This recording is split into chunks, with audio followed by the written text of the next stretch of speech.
I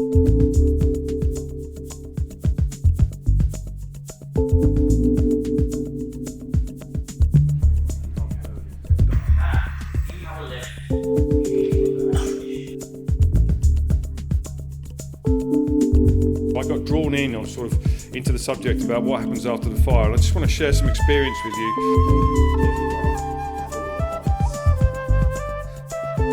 I learn so much by talking to other people that I meet, and I make really long-standing connections. Pouring water onto an EV in thermal runaway is like pouring water onto the roof of your house when your kitchen's on fire. Thank you, gentlemen.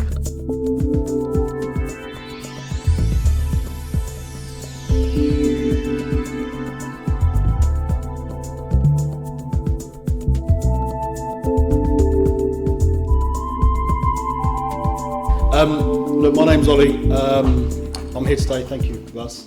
I am a teaching fellow at Coventry University. Actually, as of an email I got this morning, from the 1st January I'll be a lecturer at Coventry University in disaster and emergency management. And I'm also, for my sins, a operational firefighter at Level 1 Command with the London Fire Brigade. Very proud to be so. I will say though, big caveat for the sake of the camera, I'm standing in front of you guys today as a social scientist, talking about my research, the research in this field. These are my own opinions, they're not my employers' opinions. You know, that's just a bit of a delineation there. My research interests are based in and around like how we make decisions. I'm really interested in the socio-cognitive elements of decision making, especially fast decisions. So when we're working under pressure, in high pressure environments, under a lot of stress. And this work for me at the moment is focused on the domain of the fire and rescue service. And what I want to do with you guys today is kind of dig into this a little bit. It's not a new field. People have been doing this work since the 1980s. But what I'm really intrigued by is how we can move forward with this. Is there a clicker here? Is this the one? That's the one, isn't it? Let me see what we got here. Yeah, so my sort of first thing, you know, I've got to be very careful not to sort of get into university mode here, but my big sort of thing is, why is it important to understand how you make decisions in these contexts? You know, by understanding decision making, understanding the decision making of firefighters and fire commanders, we've got the real potential here to inform training and practice, and then to make it safer. And I'm very passionate about obviously protecting the public, but also like my colleagues, making sure that when we get on the street and we work, that we're able to work safely, and we're always learning with that, you know, so it's a continuous cycle of learning. Human error is a big deal as well. So, you know, back in 2013, it was highlighted that the biggest cause of accident and injury in firefighters is human error. You know, it's one of those things we can't get away from. So if we can better understand decision-making processes, this is going to help us reduce that. You know, there's a direct sort of delineation between how ineffective decision making can influence this, and we can perhaps mitigate these errors by having a better understanding of how decision making works. Equally, obviously, the outcome and review of major national incidents and major inquiries. I mean, a lot of what we've spoken about today, Grenfell Tower, there's been a big call for more research, for better understanding. You know, it's a real thing. You know, the basis to actually have more data on which to build our understanding of things. And equally, the outcome of the Manchester Arena, it was identified that responders, and that's across the sector, there are instances of decision making being slow that affected how we respond to things. Again, that's not apportioning, that's not myself apportioning blame to things, that's just what's there in the inquiries. And equally as well, when we look to sort of down the bottom here, I sort of put my emergency preparedness hat on for a minute. We talk about this cycle of how we sort of prepare, mitigate, respond to emergencies and disasters. There's so much to be learned from what we know in the response phases in how we prepare and mitigate. You know, David Alexander, one of the sort of the big guys who writes about emergency planning, talks about how it's a living, breathing thing. You know, one of my esteemed colleagues, Emma Parkinson at Coventry University, is passionate about this. You know, emergency planning and preparedness and how we respond and mitigate risk. It's a living, breathing organism. It's something that changes, it moulds, and that's really, really important. And equally as well, how we treat risk, how we understand risk. It's a social thing. You know, it's blown my head off today to be sat here listening to the sort of the wide range of expertise in the room. You know, I'm I'm no doubtly biased in what I'm interested in because I'm about response. And I've always found fire engineering, except for some IFE exams, quite a big beast to get my hands on. But it's so interesting for me today, sat here with an academic hat on, thinking about, wow, there's so much learning to be shared here, you know, so much understanding. And this is another thing, I'm really, really interested in expertise. I'm not talking about expertise as, you know, rank, stature, qualifications. I'm talking about expertise about the real skills people have, their technical skills, also the non-technical skills that come with that. And that's a real thing here today, and it's a privilege to see the breadth of expertise in this room. Yeah, it's really, really cool. I will say I've got a piece of paper on the desk here. The reason being is my first years yesterday, my last seminar of the year presented me with a plaque that says, I'm really conscious of time. Because apparently someone's been recording it and I say it a lot. So if I'm getting close to the wire, throw something. Funny enough for them though, it's a bold move because I haven't marked their assignments yet. So I'm just going to throw that out there. Right, anyway, look, let's move on a bit. So I pulled this picture off the media. I think we all know where it is. I'll respond to that fire. For me, it's really important that we understand context. I seem to spend all of my time talking about context.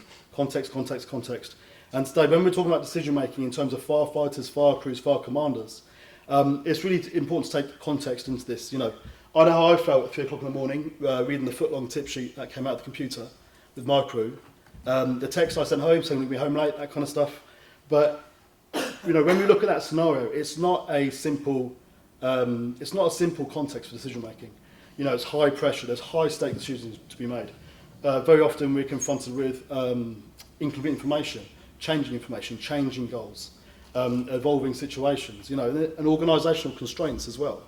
And then, as somebody very wisely spoke about earlier on, we've got the unknown unknowns. You know, we've got the known unknowns. All this different business swirling around. So, again, lovely image from the media, but it's for me, that's a real graphic description of potentially the worst day at the office. And it's also a really, really graphic description of actually how our experiences, our learning, our biases potentially can influence that response. I know when I jumped at the fire engine that morning that previous events that we spoke about today, the Grenfell Tower, other things, definitely influenced how I felt. And that's how I'd imagine the same for organisations as well. Again, that's very much my opinion, you know, as a social scientist.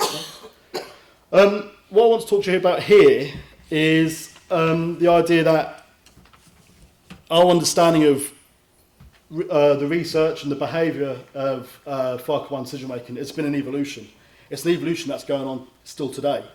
Again, has this got a pointer? I'm not going to do it. So, you know, top of the tree there, we look to like the 1980s.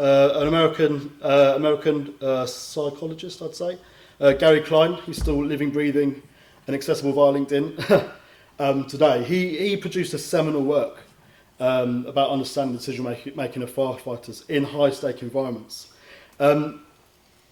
He went out into the field, he collected qualitative data, so he went and observed basically. He lived on fire stations with his research team for an extended period, and he observed. And when they started that study, and this came off the back of the American military calling for research proposals essentially, because they were looking to better understand human behaviour, looking to better understand how people make decisions. They expected to see decision makers who were selecting from a few options, prospecting, not a huge amount of options, but 2 or 3. And what they actually found was that experienced firefighters were making quick, effective decisions under pressure, but using expertise and using their intuition. They were using reflexive processes. And we're going to dig into that a bit more as we carry on. What they found really challenged the traditional view of decision making. We always, from a classical perspective and maybe an economical perspective, we've always associated decision making with see, think, do. You assess the situation, you make a plan, and you execute it. It's rational, it's evaluative, it's choice. You know, multiple choice selection. You've got time on your hands. This initial study threw that all out the window. Something different was happening, and what this laid the way for was actually the first instances of recognition from decision making. I don't know how familiar you guys are with that. I mean, if I ask for a show of hands, there's a lot of operational people. Exactly, yeah, there we go, look, exactly. I have to be careful, I get bored of my own waffle sometimes. But yeah, so this is the first sort of recognised example in the fire sector of RPD in action. And what was really, really stands out for me here is that when they were doing the study, when they were doing the interviews with the fire commanders afterwards, many of them didn't recognise that they were making decisions. They knew in their own words, they just knew what to do, it's very interesting. Also, it comes with maybe it's problems. Who knows? But as we looked at that, as sort of the 80s ticked through and the 90s came through, this idea of naturalistic decision making, so decision making in real world environments away from the lab, things started to get formalised. These models of recognition prime decision making became formalised. And what was really coming to the fore here is that experienced fire commanders, experienced decision makers, were using processes involving pattern matching, environmental cues, the smell of smoke, things they'd seen before, were triggering off the schemata in their heads, the mental models, so they could apply rules to familiar situations. It's not imperfect. Sometimes we have to balance that against bias and heuristics and other things. But this is what was initially discovered, and this is what throughout the sort of the 90s and the early 2000s was traceable. When we looked to the States, we looked to the work of McLennan and the research team there, working with American firefighters in what's the word I'm looking for? In wildfire situations. They found that these behaviours were repeated here as well. There's further evidence to prove this. And they did some really interesting research. There's a whole bundle of papers where they did some really interesting research looking at the factors that really influence how people make decisions in those instances. So things like team working and leadership. Leadership's a difficult term. How people, the emotional effects of these situations, all those kind of things. And this really set the ball rolling for this. There's some more work that came later on as well, where using body cams is, again, the first instance of using body cameras strapped to firefighters and decision makers to actually carry out thematic analysis of data. And this is where we then sort of come towards Cardiff University. So 2015, a really seminal piece of work was produced from Cardiff University. Professor Rob Honey, Dr. Fiona Cohen-Hatton, Dr. Phil Butler.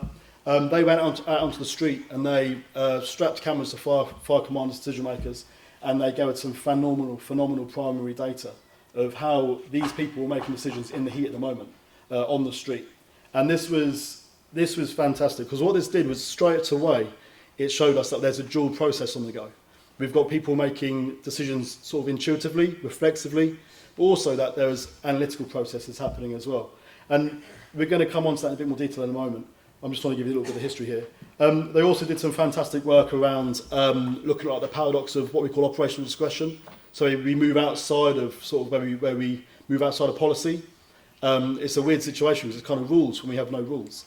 And they looked at how goal-oriented training, so training people in a particular way to respond to particular situations, influence things. So when we talk about intuitive decision making, which is often vulnerable to sometimes biases and heuristics and the alternate effects that can affect people in those situations, they found that by applying decision controls, so sort of like metacognition, thinking about your thinking, like examining why we're making those decisions, they realised that actually if we apply that, we can make these processes safer. And that then has ended up in National Operational Guidance in the UK and is still there today. NFCC guys are looking at me nowadays. No, but this is where we're kind of at today.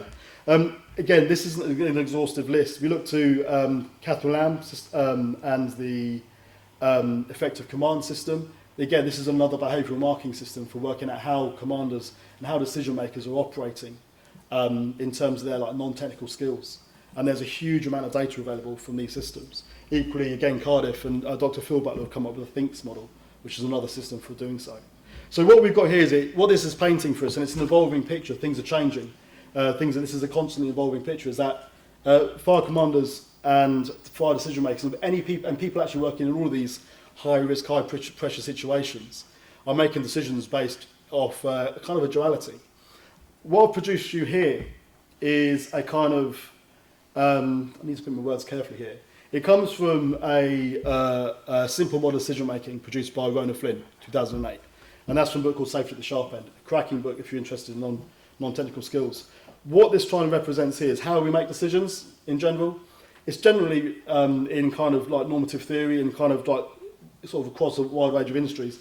It's accepted that when we make decisions, we assess a situation. We ask the question, what's the problem? Scene assessment, essentially. We then create or select a course of action. It's like, well, here's the problem, what should we do? we form a plan formation. And then when we've got the time, when we've got the space to do so, we implement that plan of action. And then we review the process.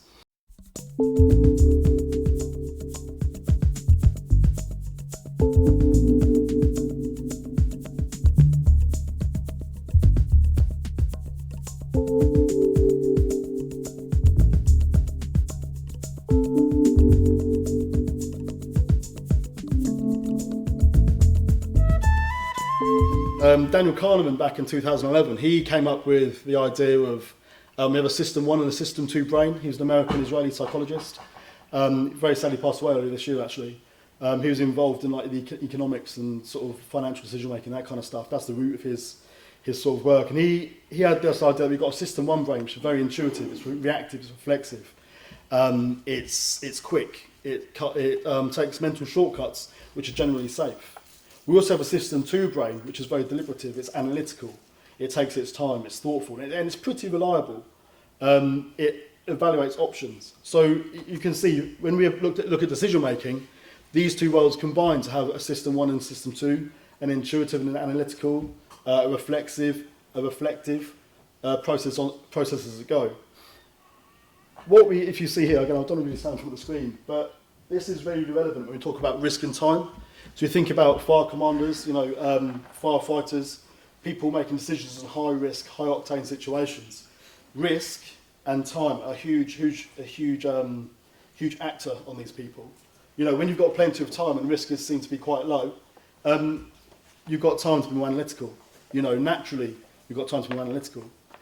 When risk is high and time's low, you haven't got that time. You end up being more analytical. And what is really, really interesting is that from the work of Daniel Kahneman, we know that your system 1 brain, your system 2 brain, you can't fight, you can't unseat, you can't unhear it. It's always there.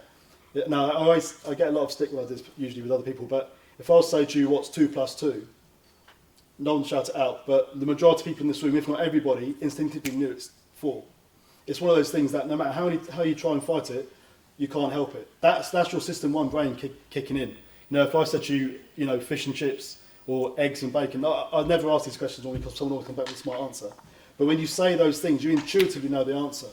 If I said to you, what's 2 plus 2 times 7, subtract 6, divided by 4, times 1,000, subtract 77, that's your system 2 brain kicking into action. That's the slightly harder, the cogs, I describe as the cogs start turning.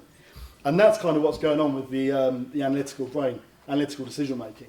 It's been seen in surgeons, when surgeons are going about their business normally, doing routine surgery, they're pretty content, they're working intuitively, the music's on, there's chatter in the room, they're making small talk. When they hit a harder patch, something happens, something unexpected happens, all of a sudden they slow down. There's a really fantastic paper called Slowing Down, which talks about this, and that's the analytical brain taking over. And this is what we've got going on here. So when we're met with those high pressure, familiar, high stake situations, what the research has shown, as again my rapid fire look through that timeline has demonstrated, is that actually we assess the situation. I say we as fire commanders, firefighters, will assess the situation and then straight away go to action with no explicit signs of planning. Now when we look at some of the research that's been done, it is noted that actually people could be explicitly planning, but they're not verbalising it. It's all based on tacit things, tacit knowledge, tacit understanding. So this is where things get really, really interesting. Well, I think it does. Again, this is all taking place in the world of what we call naturalistic decision-making competency. So again, I'm not going to get deep on this, but basically what this has its origins in the late 1980s. There's a whole load of major incidents. An airliner was shot down. There are some industrial accidents. A lot of airline aviation incidents happened where decision-making or poor decision-making was implicated, and psychologists began to sort of ask themselves why, and to develop techniques to actually study these expert decision makers in their normal environments. This framework, the naturalistic decision-making framework, is essentially used to analyse how people make decisions in real world, real situations. It takes everything out of the lab and it puts it on the street where the action's happening. And obviously when we're talking about firefighting, fire command, high pressure decision making, across a whole range of actually high fidelity industries, this is hugely valuable. And again, what I'm really passionate about, like research and development, feeding back where it matters, you know, back to public safety and back to the safety of firefighters. So, you know, my intriguing perspective of, you know, sort of being in academia, but also working operationally, is kind of, I'm in this weird point where the boots hit the floor. And for me, this is hugely valuable because it gives us real insight potentially into what's going on. Looking forward here, going back to this sort of the idea of a recognition prime decision-making model. So this is the idea that intuitive decision-making, this methodology prevents decision-making that exploits human experience. It exploits our lived experiences. You know, I often say to, you know, talking to students about this kind of stuff, you can't unsee what you've seen. You can't unexperience your experiences. And all of these things feed into that. So it's the idea that the model, you know, the model talks about how people implement courses of action at high speed and high pressure situations. And actually what's happening is they're matching environmental cues to what's going on in front of them, to previously experienced experiences. That's a strange thing to say. And they're simulating it. They're mentally simulating what they expect to happen. You know, I can think of my own experiences working where, you know, I see a particular situation, turn up at a particular situation, and by taking a certain course of action, I expect certain things to happen. And what this process delineates is actually if these things don't happen, if the simulation doesn't match the action, but then decision makers will then go a step further and look for an alternative. And this brings us back to the idea that in these high pressure situations, decision makers aren't looking for the optimal solution to the problem. They're looking for a workable solution. You know, when we put that against the context of a high pressure, high stake, evolving environment where, you know, your goals are continuously shifting, like some of the examples we've heard about this morning, this becomes really workable. What we have to watch out for is that this can be vulnerable to bias. You know, our experiences litter us with biases. And we have to be aware of that. And that's where models and frameworks and training, such as decision controls, act to mediate against that. You know, and that's a really, really key thing. I'm going to check my watch for time. We're okay. We okay? 8 minutes. We're okay. Oh, 8 minutes. Right. So yeah, this is what's really, really key here. Because we've got 8 minutes left, I'm going to fast forward myself a little bit. So I was really fortunate to, in the summer of 2023, to go up to Great Manchester Fire and Rescue Service and do some actual research, do some real world research with crews on the ground there. Again, this is a big shout out to the Manchester guys who are here. Thank you for the opportunity. It was phenomenal. You've got a phenomenal team there. And the training centre at Manchester Fire, the Bury Training Centre is phenomenal. I was like a pig in the proverbial. It is brilliant. The title of this as yet unpublished paper, because it's still going through peer review, is towards metacognition in the context of the UK Fire and Rescue Service. Metacognition, I recently heard someone describe that to me as that word gives me the ick. So a few of you get it. I'm 35, I kind of get it. For me, metacognition very simply is just thinking about your thinking. Simple as that. Checking your own thoughts, checking what your understanding is. And what the idea of this paper was, what it did was I went up there and I used the frameworks established from some of the studies already done. So like the Cardiff studies, the idea that we've got this duality going on, intuitive, analytical decision making, and nope, not yet. And I wanted to go up there and test it because I thought to myself, well, you know, a good few years has gone past since 2015 when that last paper was published. What's the situation now? Has the training, has the learning, has the changes to NOG, have those changes actually changed how we perform in practice on the street? And the paper itself had a few aims and objectives. It was, you know, with academic writing and stuff like that, it was part of an MSc. You have to do a lit review. Fantastic. One of the key objectives here was to identify and analyse the patterns that they're making. So how were these guys making decisions? How were these commanders making decisions? And also I took it a sort of a step further.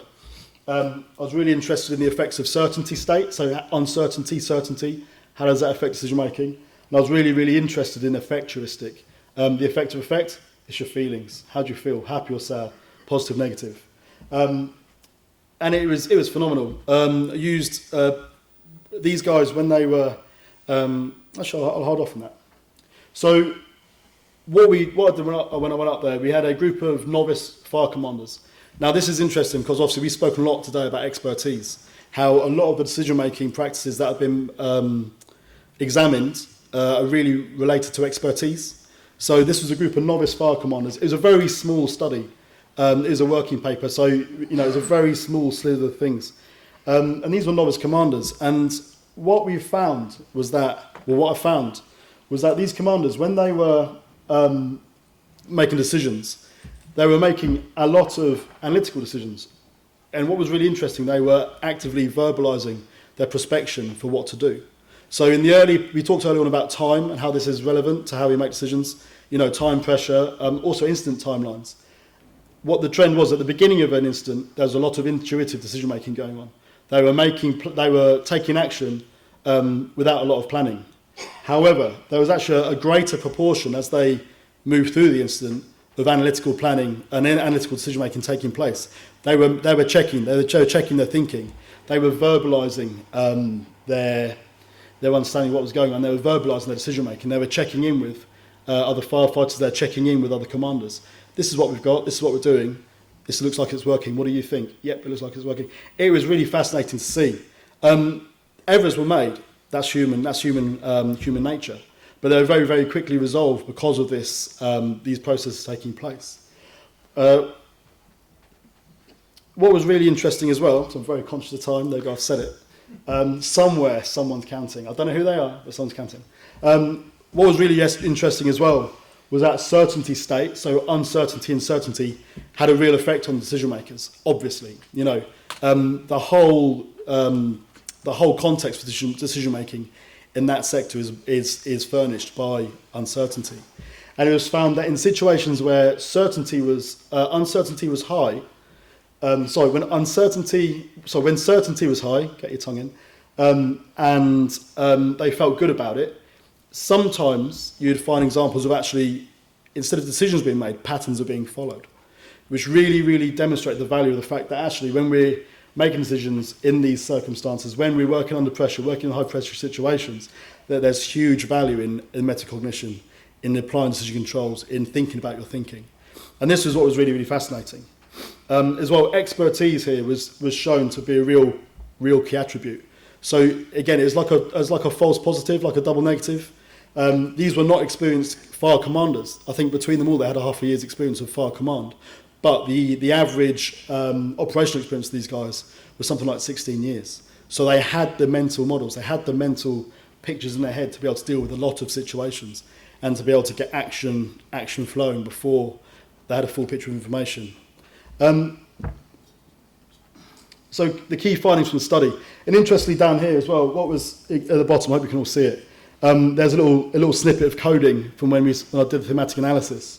And what was fascinating was that as these guys were going through their decision-making processes, they repeatedly went back to the drawing board to reassess the situation, which again was further evidence that what had been put into operational guidance was working, and it was happening, and it was present. Again, the fact that these guys were novice commanders, it could taint the data. No, not really, because actually by what you don't see also tells you a lot about what you are seeing, and that sounds really strange to say out loud. So that was. I'm not going to read them all out to you because I'm very conscious of time. These are the key findings that came from that study. My big, it moves. My big thing is how we look forwards. What comes next. The NFCC are currently doing some work on operational discretion.